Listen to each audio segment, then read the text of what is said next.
नमस्कार मित्रों, आज का मेरा टॉपिक है शीत युद्ध।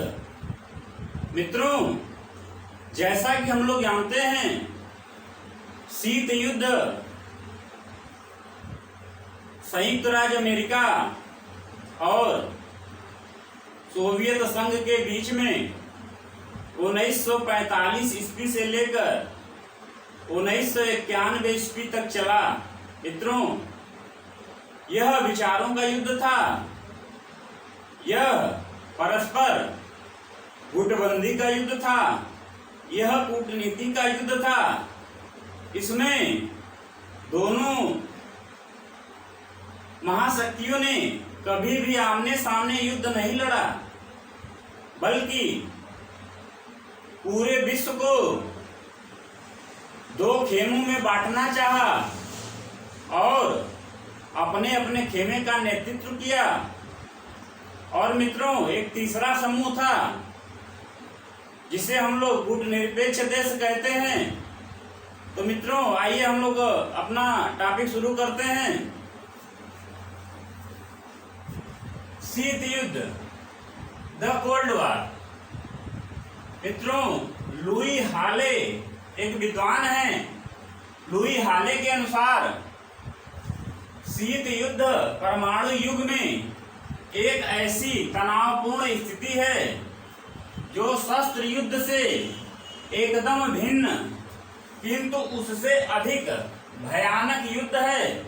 यह एक ऐसा युद्ध है जिसने अंतर्राष्ट्रीय समस्याओं का समाधान करने के स्थान पर उन्हें उलझा दिया। विश्व के सभी देश और सभी समस्याएं, चाहे वह वियतनाम हो, चाहे वह कश्मीर या कोरिया हो, अथवा अरब इजराइल संघर्ष हो, सभी शीत युद्ध में मोहरों की तरह प्रयुक्त किए गए। अर्थात यह विद्वान लुई हाले कहते हैं कि इन दोनों महाशक्तियों ने, संयुक्त राज्य अमेरिका ने और सोवियत संघ ने, संपूर्ण विश्व को अपनी अंगुलियों पर नचाया और तनावपूर्ण स्थितियां पैदा की कमजोर देशों के लिए। और विश्व की जो समस्याएं या विश्व के अन्य देशों की समस्याएं जो सुलझनी चाहिए थी, वह इनकी कूटनीति के कारण परस्पर उलझती चली गई। उदाहरण के तौर पे वियतनाम की समस्या हो, चाहे कश्मीर की समस्या हो या कोरिया की समस्या हो, अथवा अरब इजराइल संघर्ष हो, इन लोगों ने शीत युद्ध में इन समस्याओं को उलझाए रखा और संबंधित देशों को शतरंज के मोहरों की तरह प्रयुक्त किया। मित्रों, दूसरे पॉइंट पे गौर करते हैं। द्वितीय विश्व युद्ध की समाप्ति 1939 ईस्वी से शुरू होकर 1945 ईस्वी तक चली। इसके बाद सोवियत संघ का विघटन 1991 के पूर्व, अर्थात जो सोवियत संघ का विघटन होता है वह 1991 ईस्वी में हो जाता है। और इसके पूर्व संयुक्त राज्य अमेरिका और सोवियत संघ के शत्रुतापूर्ण एवं तनावपूर्ण अंतर्राष्ट्रीय कूटनीतिक संबंधों की अभिव्यक्ति को ही शीत युद्ध का नाम दिया गया। शीत युद्ध के दौरान संपूर्ण विश्व में दो गुट थे। पहला है अमेरिका का गुट और दूसरा सोवियत संघ का गुट। इसके अतिरिक्त ऐसे देशों का भी एक समूह था जो गुट निरपेक्ष थे, अर्थात ये देश किसी भी गुट में शामिल नहीं थे, जैसे भारत, मिस्र, यूगोस्लाविया, इंडोनेशिया तथा घाना आदि। आइए मित्रों, इस टॉपिक को समझते हैं। इसमें कहा गया है कि द्वितीय विश्व युद्ध जैसे ही समाप्त होता है वैसे ही शीत युद्ध प्रारंभ हो जाता है। इसका प्राथमिक कारण यह था कि अमेरिका ने जब 6 अगस्त 1945 ईस्वी को जापान के हिरोशिमा नगर पर परमाणु बम गिराया तो इस बम की जानकारी सोवियत संघ को नहीं दी गई थी कि अमेरिका ने कोई ऐसा बम भी रखा है जिससे कोई भी नगर कुछ ही मिनटों में ध्वस्त किया जा सकता है, बर्बाद किया जा सकता है। जबकि यह जानकारी ब्रिटेन के पास थी और फ्रांस के पास थी, अर्थात ब्रिटेन और फ्रांस ने अणु बम की जानकारी फ्रांस और ब्रिटेन के संज्ञान में तो रखी थी। फिर से सुन ले मित्रों, संयुक्त राज्य अमेरिका ने परमाणु बम की जानकारी ब्रिटेन और फ्रांस के संज्ञान में तो रखी थी, लेकिन रूस को यह बताना उचित नहीं समझा। और जब 6 अगस्त 1945 ईस्वी को परमाणु बम हिरोशिमा पर गिरा दिया जाता है अमेरिका के द्वारा, और 9 अगस्त 1945 ईस्वी को जापान के नागासाकी नगर पे परमाणु बम अमेरिका के द्वारा गिराया जाता है, तो जापान शीघ्र ही मित्र राष्ट्रों के समक्ष आत्मसमर्पण कर देता है। लेकिन रूस को जब इस बम के विषय में जानकारी हुई तो अचंभित हुआ कि अरे, हमारे ही मित्र अमेरिका ने हमको यह बात नहीं बताई। और यहीं से दोनों महाशक्तियों के बीच में विचारों का वैमनस्य अर्थात शत्रुता प्रारंभ हो जाती है, और यहीं से दोनों एक दूसरे के विरुद्ध भ्रामक प्रचार करने लगते हैं और संपूर्ण विश्व को अपने अपने खेमे में इकट्ठा करने लगते हैं। मित्रों, एक बार प्रथम विश्व युद्ध की भी चर्चा कर लेते हैं। मित्रों, प्रथम विश्व युद्ध में जर्मनी यदि हारा तो वह रूस की वजह से हारा, और द्वितीय विश्व युद्ध में जापान यदि हारा तो वह अमेरिका की वजह से हारा। मित्रों, फिर से सुन लें, यदि द्वितीय विश्व युद्ध में रूस ने हिटलर को न हराया होता, फिर से सुधार कर ले मित्रों, यदि प्रथम विश्व युद्ध में रूस ने हिटलर को अर्थात जर्मनी को नहीं हराया होता तो धुरी राष्ट्रों की जीत अवश्यंभावी थी। और द्वितीय विश्व युद्ध में यदि अमेरिका ने जापान पर परमाणु बम नहीं गिराया होता तो दूसरे तरफ जो जापान की तरफ के राष्ट्र थे अर्थात धुरी राष्ट्र थे, उनकी जीत अवश्यंभावी थी। तो मित्रों, इन दोनों घटनाओं से विश्व में दो महाशक्तियां उभरती हैं। प्रथम विश्व युद्ध में रूस को अर्थात सोवियत संघ को व्यापक ख्याति प्राप्त हुई और द्वितीय विश्व युद्ध में अमेरिका को व्यापक ख्याति प्राप्त हुई। तो विचारों की जो महत्वाकांक्षा है अर्थात दोनों महाशक्तियों में जो महत्वाकांक्षा है वह द्वितीय विश्व युद्ध के बाद खुलकर प्रकट हो गई। तो आइए मित्रों, आगे के टॉपिकों की चर्चा करते हैं। आगे की जो महत्वपूर्ण बिंदु हैं, लुई हाले, एक विद्वान है लुई हाले, इनकी पुस्तक का नाम है the cold war as history. यह इंपोर्टेंट पुस्तक है मित्रों। अब अगली हेडिंग जो हम लोगों की है शीत युद्ध के कारण। शीत युद्ध के क्या कारण थे इसको हम लोग समझते हैं। शीत युद्ध के कारण से संबंधित मैंने एक ट्रिक तैयार किया है। तो पहला ट्रिक है जर्मन आस अणुबम चुनाव। जर्मन आस अणुबम चुनाव। तो शीत युद्ध के कारणों से संबंधित मैंने लगभग 6 ट्रिक तैयार किए हैं, जिसमें से पहले ट्रिक की व्याख्या की जा रही है। तो पहला ट्रिक है जर्मन आस अणुबम चुनाव। इसका पहला पॉइंट है जर्मन आत्मसमर्पण समझौतों पर रूस से मतभेद हो गया और यह मतभेद इटली में मार्च 1945 ईस्वी में हुआ। अर्थात इटली में मार्च 1945 ईस्वी में जर्मन आत्मसमर्पण समझौते पर रूस से मतभेद हो गया। किससे हो गया? मित्र राष्ट्रों से। ठीक है। अब रूस यहाँ पे अपने आप को ब्रिटेन फ्रांस और अमेरिका से अलग कर लेता है। द्वितीय विश्व युद्ध समाप्त हो चुका होता है और ब्रिटेन फ्रांस अमेरिका की अलग गुटबंदी हो जाती है और रूस चीन आदि देशों की अलग गुटबंदी हो जाती है।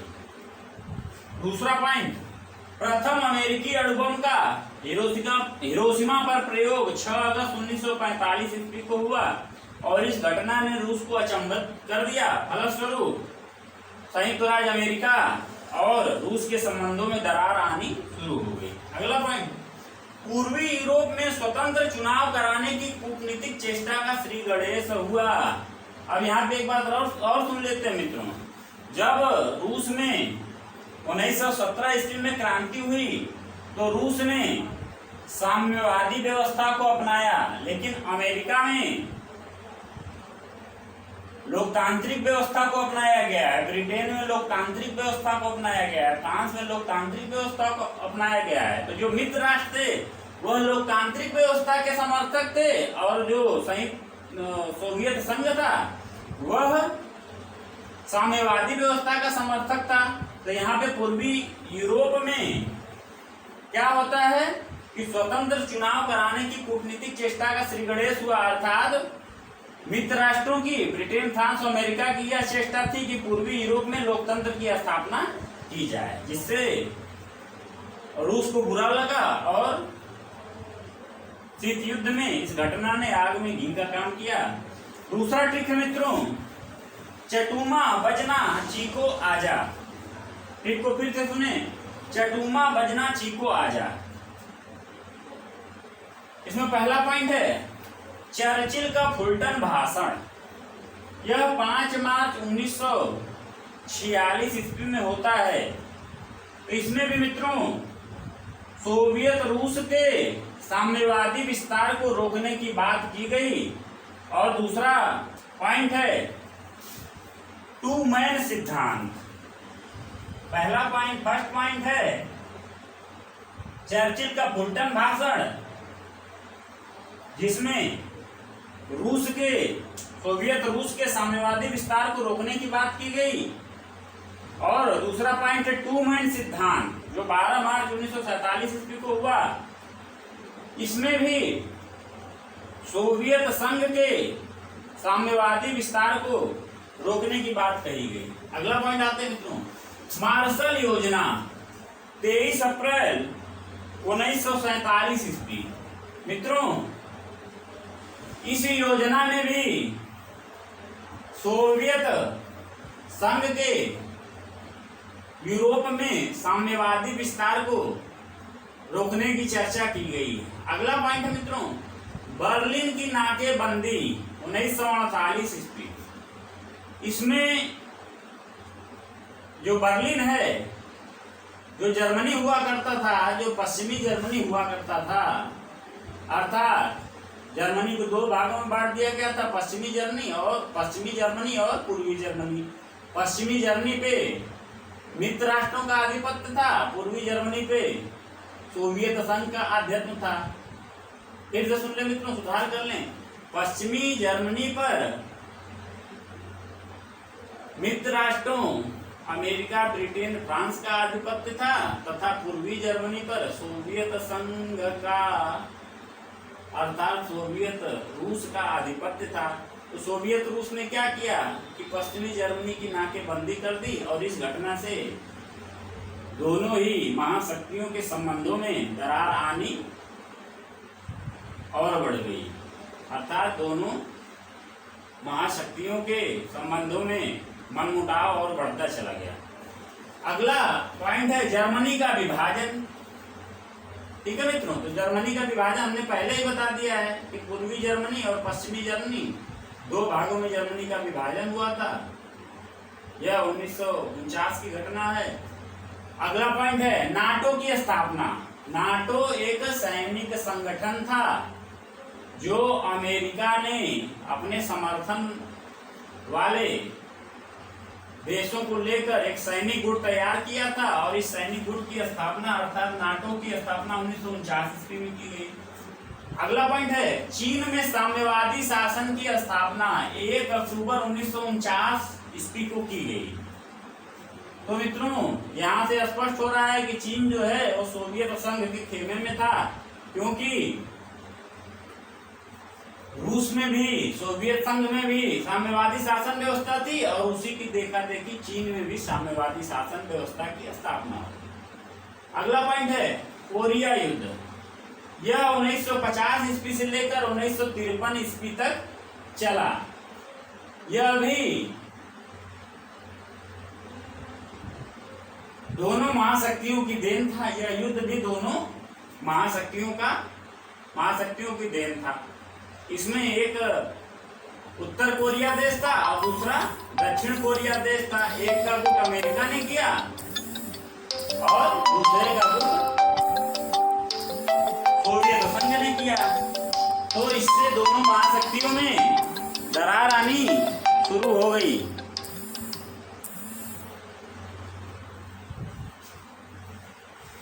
अगला पॉइंट है मित्रों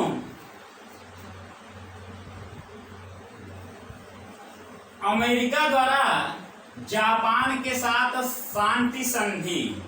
अमेरिका ने जापान के साथ शांति संधि की 1951 ईस्वी में, और इस घटना से सोवियत संघ बौखला गया कि जापान अब किसके खेमे में जा रहा है, अमेरिका के खेमे में जा रहा है। अब मित्रों ट्रिक नंबर 3 की चर्चा कर लेते हैं। आही सिवा हंगरी आइजन। ट्रिक फिर से सुने, आही सिवा हंगरी आइजन। इसका पहला पॉइंट है सोवियत संघ द्वारा आणविक परीक्षण अगस्त 1953 ईस्वी में किया गया, अर्थात संयुक्त राज्य अमेरिका के प्रतिरोध में सोवियत संघ ने भी परमाणु बम बनाने की क्षमता हासिल की और यह आणविक परीक्षण अगस्त 1953 ईस्वी में किया गया। इससे अमेरिका बौखला गया और दोनों महाशक्तियों के बीच में मनमुटाव और बढ़ गया। अगला पॉइंट मित्रों हिंद चीन का प्रश्न। हिंद चीन का प्रश्न अर्थात हिंद चीन महासागर में किसकी उपस्थिति हो, इस विषय को लेकर संयुक्त राज्य अमेरिका में और सोवियत संघ में तनातनी हो गई। और हिंद चीन के जो देश थे तो यहाँ पर फ्रांस की उपस्थिति का विरोध कर रहे थे, अर्थात हिंद चीन सागर में फ्रांस देश की नौसेना की मौजूदगी का हिंद चीन सागर के पास वाले देश विरोध कर रहे थे। तो हिंद चीन सागर के समीप जो देश थे उनका समर्थन सोवियत संघ ने किया और फ्रांस का समर्थन संयुक्त राज्य अमेरिका ने किया। अब अगली घटना पे चलते हैं मित्रों, सीटों का निर्माण। अब देखिए अमेरिका फिर क्या करता है, चीन को नियंत्रित करने के लिए अर्थात साम्यवादी शासन वाले देशों को नियंत्रित करने के लिए एक और सैनिक संगठन का निर्माण करता है जिसका नाम रखता है सीएटो या सीटो। और यह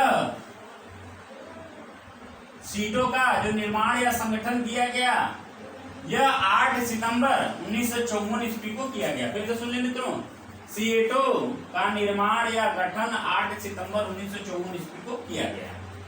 यह चीन के और सोवियत संघ के प्रभाव को कम करने के लिए सैनिक संगठन का निर्माण किया गया। अब नाटो और सीएटो के प्रतिरोध के फलस्वरूप अर्थात अब सोवियत संघ ने क्या किया कि नाटो सैन्य संगठन और सीटो सैन्य संगठन के प्रतिरोध में वारसा पैक्ट अर्थात वारसा पैक्ट सैन्य संगठन का अपने 8 साथी देशों के साथ गठन किया या निर्माण किया। वारसा पैक्ट का जो निर्माण था वह नाटो सेना और सीटो सैन्य संगठन के प्रतिरोध में किया गया था। फिर से सुन ले मित्रों, वारसा पैक्ट का निर्माण नाटो सैन्य संगठन और सीटो सैन्य संगठन के प्रतिरोध में किया गया था और यह 14 मई 1955 ईस्वी को किया गया था, अर्थात वार्सा पैक्ट का निर्माण सोवियत संघ की तरफ से 14 मई 1955 ईस्वी को किया गया था। अगला पॉइंट है मित्रों, हंगरी में सोवियत संघ का हस्तक्षेप 1956 ईस्वी में किया गया था। नेक्स्ट पॉइंट है आइजनहावर सिद्धांत, यह जून 1957 ईस्वी में लाया गया था और इसमें यह कहा गया कि हम लोग रूस से या सोवियत संघ से तनाव को कम करेंगे। आइजनहावर सिद्धांत में यह कहा गया कि संयुक्त राज्य अमेरिका सोवियत संघ से तनाव कम करेगा। अगला ट्रिक है मित्रों, ख्रुश्चेव यूपी कैश क्यूबा। फिर से सुनिए मित्रों, ट्रिक नंबर 4 है ख्रुश्चेव यूपी कैश क्यूबा। इसमें फर्स्ट पॉइंट है ख्रुश्चेव की अमेरिका यात्रा। ख्रुश्चेव जो सोवियत संघ के राष्ट्रपति थे, इन्होंने अमेरिका की यात्रा की 15 सितंबर से 28 सितंबर 1959 ईस्वी में। अगला पॉइंट जो है मित्रों बहुत ही मोस्ट इंपोर्टेंट पॉइंट है, U2 विमान कांड 1 मई 1960 ईस्वी को। इसी बीच एक घटना घटती है कि उसी समय जो अमेरिका क्या करता है, संयुक्त राज्य अमेरिका, कि अपना U2 नामक जासूसी विमान सोवियत संघ के अंतरिक्ष में भेज देता है। सोवियत संघ अपनी अंतरिक्ष में क्या गुपचुप तैयारी कर रही है और सोवियत संघ ने इस विमान को नष्ट कर दिया और उसके चालक को पकड़ लिया। तब U2 विमान के चालक ने सारा राज बताया कि संयुक्त राज्य अमेरिका ने सोवियत संघ की मुखबिरी के लिए हमको भेजा है। तो इससे दोनों देशों के बीच में जो संबंध था वह अत्यंत खतरनाक स्थिति में पहुंच गया और बहुत गहरे मतभेद हो गए संयुक्त राज्य अमेरिका और सोवियत संघ के बीच में। अगला पॉइंट है मित्रों, पेरिस का शिखर सम्मेलन 16 मई 1960 ईस्वी। मित्रों इस शिखर सम्मेलन में U2 विमान कांड का मुद्दा छाया रहा और रूस के राष्ट्रपति ने कहा कि अमेरिका की हम इस कार्रवाई की निंदा करते हैं और बदला लेंगे। अगला पॉइंट है कैनेडी का राष्ट्रपति निर्वाचित होना 8 नवंबर 1960 ईस्वी। कैनेडी अमेरिका के राष्ट्रपति थे और वो निर्वाचित हो जाते हैं 8 नवंबर 1960 ईस्वी। तो इनके भी शासन में शीत युद्ध में कोई कमी नहीं आई। अगला है पॉइंट ख्रुश्चेव। ख्रुश्चेव द्वारा पूर्वी जर्मनी से पृथक संधि करने की धमकी। हमने आगे आप लोगों को बता दिया मित्रों पूर्व में कि पूर्वी जर्मनी पर किसका आधिपत्य था, सोवियत संघ का आधिपत्य था और ख्रुश्चेव ने कहा कि हम पूर्वी जर्मनी से पृथक संधि करेंगे और जिससे मित्र राष्ट्रों को, सोवियत मित्र राष्ट्रों संयुक्त राज्य अमेरिका, ब्रिटेन और फ्रांस को यह बात खराब लगी और फिर से दोनों महाशक्तियों में तनातनी आ गई, अर्थात दोनों महाशक्तियों के संबंधों में तनाव हो गया। अगला पॉइंट है बहुत ही मोस्ट इंपोर्टेंट मित्रों, क्यूबा की घटना। इसके बिना शीत युद्ध अधूरा है। क्यूबा की घटना जो 1962 के लगभग घटती है मित्रों। क्यूबा एक द्वीप है अमेरिका के नजदीक। तो यहाँ पर फिदेल कास्त्रो नामक एक शासक थे जिनका इस द्वीप पर शासन था और वह साम्यवादी व्यवस्था को अपने देश में लागू कर दिए और यहाँ पे सारी फैक्ट्रियां या जो भी पूंजीपति थे, उद्योगपति थे, यह सब अमेरिका के थे। तो उनको बहुत भारी नुकसान हुआ और अमेरिका को घेरने के लिए सोवियत संघ ने क्या किया कि क्यूबा को चारों ओर से सुरक्षित करने के लिए अपने हथियार क्यूबा में भेज दिए और रॉकेट प्रक्षेपास्त्र क्यूबा में पहुंचा दिए। तो इस घटना से सोवियत रूस की इस घटना से या सोवियत रूस के इस कृत्य से संयुक्त राज्य अमेरिका को बहुत बुरा लगा और उसने कहा कि या तो तुम अपनी जो भी तुम इसको प्रक्षेपास्त्र दे रहे हो, चाहे जो भी हथियार दे रहे हो, और जो पनडुब्बियां तुमने क्यूबा के चारों तरफ लगा रखी है उनको वापस कर लो सोवियत संघ, नहीं तो हमारी तुम्हारी लड़ाई आमने सामने हो जाएगी। तो इसमें रूस के राष्ट्रपति ने दूरदर्शिता का परिचय देते हुए और अपनी जो पनडुब्बियां थी, जो भी सामरिक पनडुब्बियां थी, उनको वापस बुला लेते हैं और इस प्रकार से यह दो महाशक्तियों में होने वाला युद्ध रुक जाता है। इसीलिए मित्रों, शीत युद्ध के इतिहास में क्यूबा की घटना बहुत ही मोस्ट इंपोर्टेंट है। क्यूबा सोवियत संघ का समर्थक था, क्यूबा सोवियत संघ का समर्थक देश था।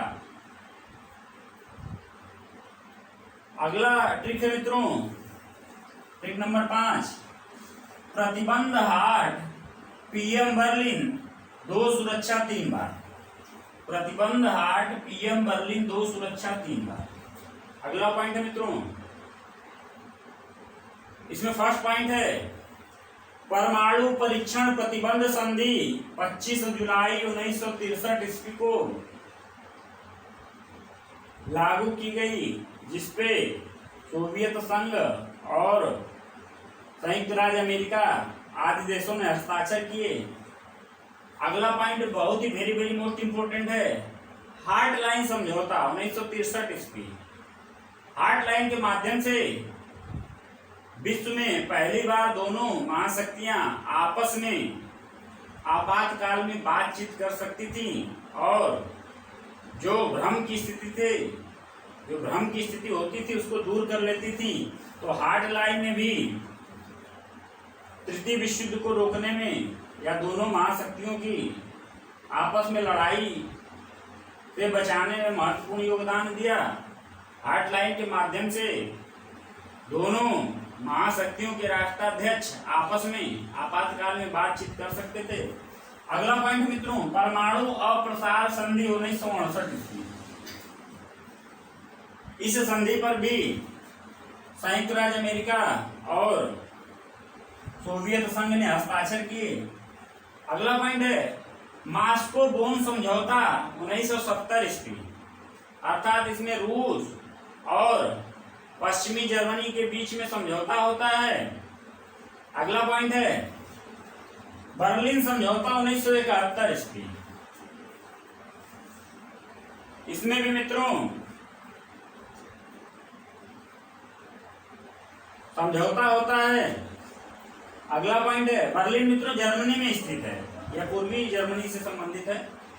बर्लिन भी जर्मनी में स्थित है। अगला पॉइंट है 2 जर्मन राज्यों का सिद्धांत 19 नवंबर 1972 ईस्वी, अर्थात इसमें क्या है कि पश्चिमी जर्मनी और पूर्वी जर्मनी 2 स्वतंत्र राज्यों का अस्तित्व प्रकट हुआ।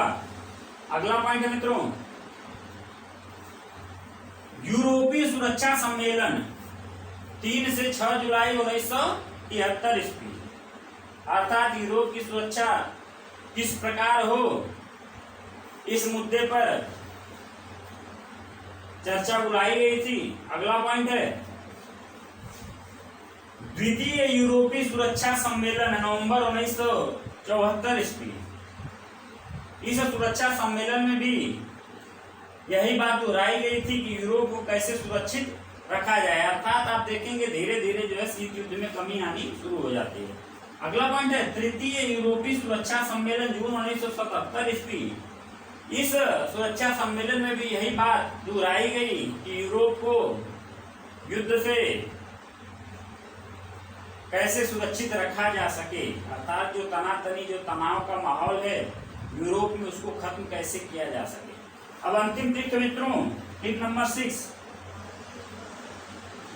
1980 में अस्त्र 90 में रूस पस्त। यह बहुत इंपोर्टेंट ट्रिक है। 1980 में अस्त्र और 90 में रूस पस्त, अर्थात इसमें क्या होता है 1980 के दशक में, अर्थात 1980 से लेकर 1990 के बीच में सोवियत संघ ने और संयुक्त राज्य अमेरिका ने पूरे विश्व में हथियारों का इतना अधिक उत्पादन किया और उत्पादन करने के बाद संपूर्ण विश्व में इसको बेच दिया, बांट दिया। अर्थात जो संपूर्ण विश्व के विकासशील देश थे, जो पिछड़े देश थे, गरीब देश थे, उनको हथियार मुहैया करा दिए और संपूर्ण विश्व का माहौल अशांत कर दिया। और मित्रों, शीत युद्ध इस समय में बहुत ही भयानक रूप ले लिया। अर्थात अमेरिका और रूस में तो कोई डायरेक्टली युद्ध हुआ नहीं, लेकिन विश्व के और देश आपस में कटने, लड़ने, मरने लगे। जैसे वियतनाम की समस्या, कश्मीर का समस्या, कोरिया का समस्या, अरब इजराइल संघर्ष। आप देख रहे हैं कि कश्मीर की समस्या अब भी जस की तस पड़ी है। इजराइल अरब या इजराइल फलस्तीन संघर्ष आज भी हो रहा है। तो यह मित्रों दोनों महाशक्तियों की देन थी। और 1991 में एक घटना घटती है मित्रों कि सोवियत संघ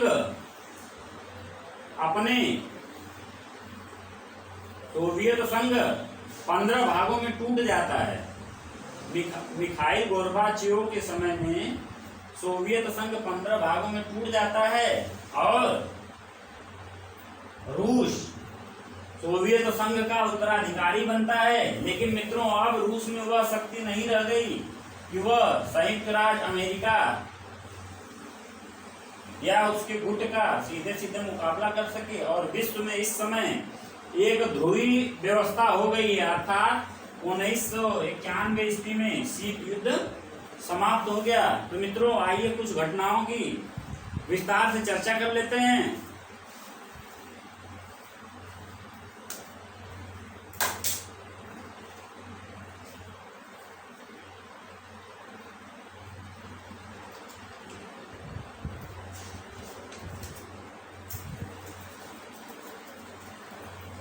मित्रों, टिप नंबर 6 की विस्तार से व्याख्या कर लेते हैं।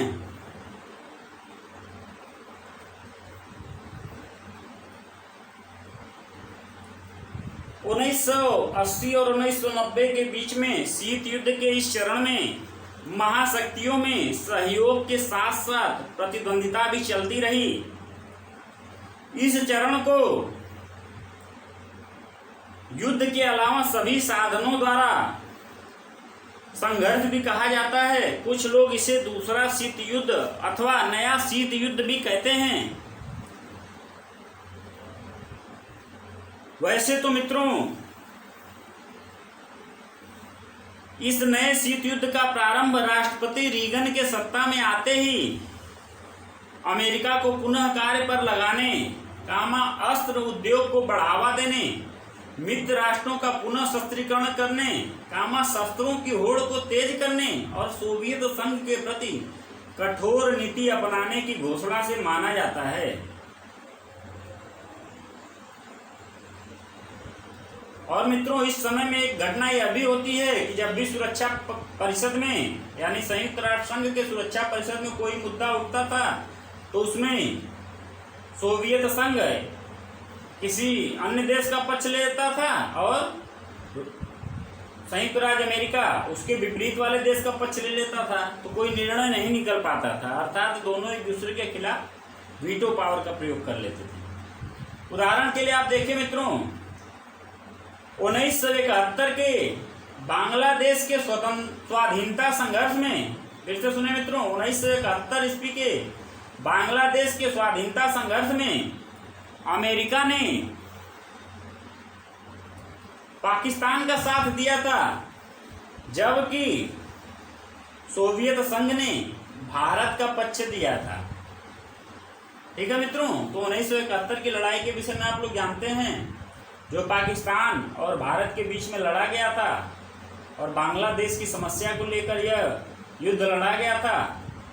तो इसमें अमेरिका ने पाकिस्तान का साथ दिया था और सोवियत संघ ने भारत का साथ दिया था। परिणाम यह हुआ कि यह युद्ध भारत ने जीत लिया और बांग्लादेश एक स्वतंत्र देश के रूप में अस्तित्व में आया। अगला उदाहरण देख लेते हैं मित्रों। पश्चिमी एशिया के संघर्ष में अमेरिका ने इजराइल की पीठ थपथपाई तो सोवियत संघ ने अरबों का पक्ष लिया। अब यह बहुत ही दिलचस्प घटना है मित्रों। आप देखेंगे कि अमेरिका ने इजराइल का साथ दिया तो सोवियत संघ ने अरबों का पक्ष ले लिया, अर्थात सोवियत संघ ने खूब हथियार बांटे अरब देशों में। और अब इसी की काट आप देखिएगा, एक आतंकवादी अफगानिस्तान में उभरता है,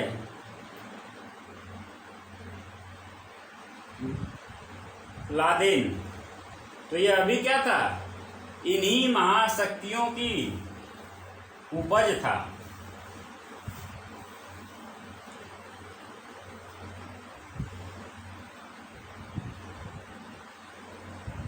अगला पॉइंट है मित्रों, 1969 में जब पश्चिमी जर्मनी ने राष्ट्रपति के चुनावों को पश्चिमी बर्लिन में संपन्न कराने का निश्चय किया तो पश्चिम और पूर्व में पुनः गंभीर संकट उत्पन्न हो गया। अगला पॉइंट है मित्रों, 1975 में अंगोला में दोनों पक्षों ने अर्थात अमेरिका और सोवियत संघ ने परस्पर विरोधी गुटों का साथ दिया। अर्थात अंगोला में जो दो पक्ष थे, एक का पक्ष अमेरिका ने लिया और दूसरे ने सोवियत संघ का लिया। अगला पॉइंट है, सोवियत संघ ने क्यूबा से मिलकर अंगोला में अमेरिका, चीन और दक्षिण अफ्रीका के यूनिटा को समर्थन देने के संयुक्त प्रयासों को विफल किया था। अगला उदाहरण है मित्रों, 1977 में इथोपिया सोमालिया विवाद में सोवियत संघ ने सोमालिया के विरुद्ध इथोपिया को हथियार दिए और अमेरिका ने सोमालिया की सहायता की। अब यह भी बहुत इंपॉर्टेंट है मित्रों। आप लोगों ने फिल्मों में देखा होगा कि सोमालिया के समुद्री लुटेरे, आखिर इन समुद्री लुटेरों के पास कहाँ से हथियार आए? तो यह अभी दोनों महाशक्तियों की ही देन थी। अगला उदाहरण है मित्रों, रोडेशिया में पश्चिमी शक्तियां इयान स्मिथ का समर्थन करती थीं और सोवियत संघ देशभक्त मोर्चे का समर्थन करता था। यहां भी दोनों परस्पर विरोधी पक्षों का साथ दिए। अगला पॉइंट है,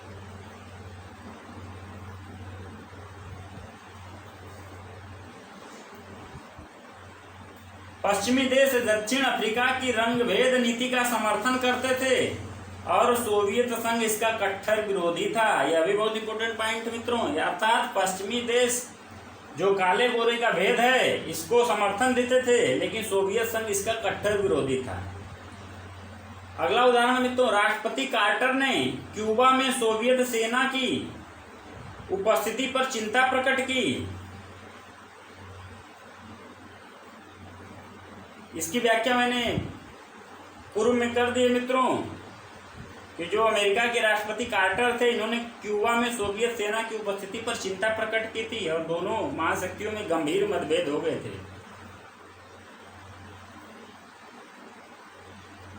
अगला पॉइंट है मित्रों,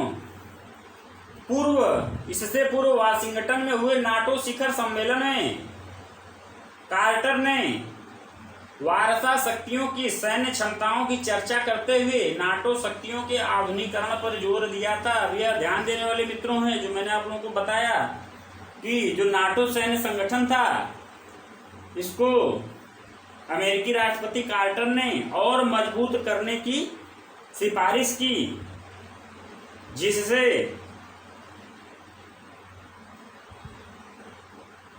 वारसा जो पैक्ट था या वारसा सैन्य संगठन था इसकी शक्तियां नाटो से कमजोर रहे। समझ रहे मित्रों, यहाँ पे इनका कहना था कि नाटो जो सैन्य संगठन इसको वारसा सैन्य संगठन की अपेक्षा मजबूत बनाया जाए।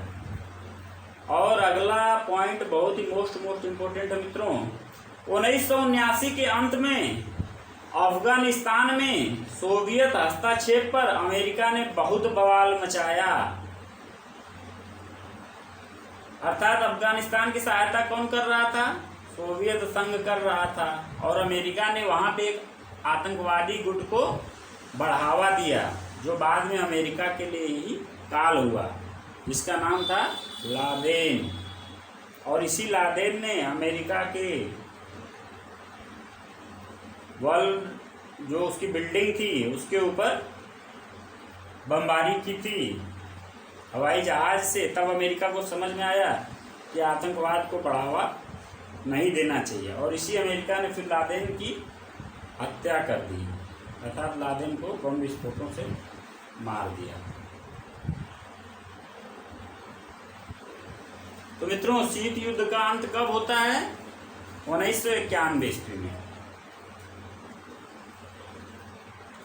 एक और घटना की जिक्र कर लेते हैं, एक और उदाहरण है। सन 1983 के मध्य में दक्षिण कोरिया के विमान को सोवियत संघ द्वारा मार गिराया गया,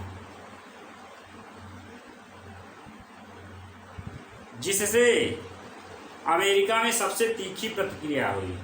ठीक है मित्रों, दक्षिण कोरिया और उत्तर कोरिया में आज भी विवाद चलता है। तो 1983 की घटना है, सोवियत संघ ने क्या किया? दक्षिण कोरिया के विमान को मार गिराया, जिससे अमेरिका को बहुत तकलीफ पहुंची।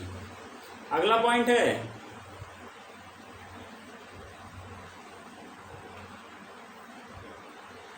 सन 1986 ईस्वी में अमेरिकी स्टार वार कार्यक्रम के विरुद्ध सोवियत संघ ने भी जवाबी कार्रवाई आरंभ कर दी। अर्थात जो अंतरिक्ष में प्रोजेक्ट चल रहे हैं सोवियत संघ के और संयुक्त राज्य अमेरिका के, तो सोवियत संघ ने क्या किया कि अमेरिका के स्टार वार कार्यक्रम को चुनौती दे दी और कहा कि फरवरी 1987 में सोवियत संघ ने,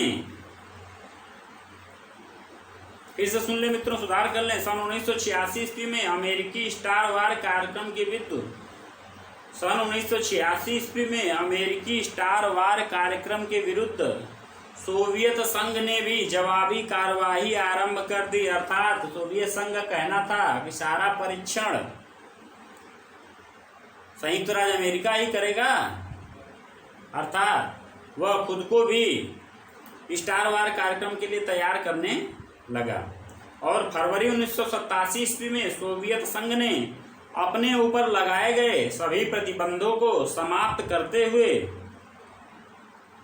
परमाणु परीक्षण किया और अमेरिका को चेतावनी दी कि यदि 1987 में अमेरिका ने परमाणु परीक्षण किया तो वह भी इसे पुनः शुरू कर देगा। अर्थात सोवियत संघ किसी भी स्थिति में हटने के लिए तैयार नहीं था। उसका सीधे सीधे कहना था कि अमेरिका यदि अपनी सैन्य क्षमता बढ़ाने के लिए कोई भी परीक्षण करेगा तो सोवियत संघ भी करेगा।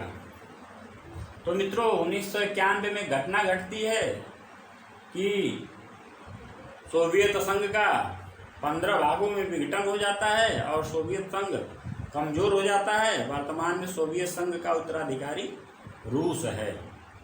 तो मित्रों, इस प्रकार शीत युद्ध समाप्त हो जाता है।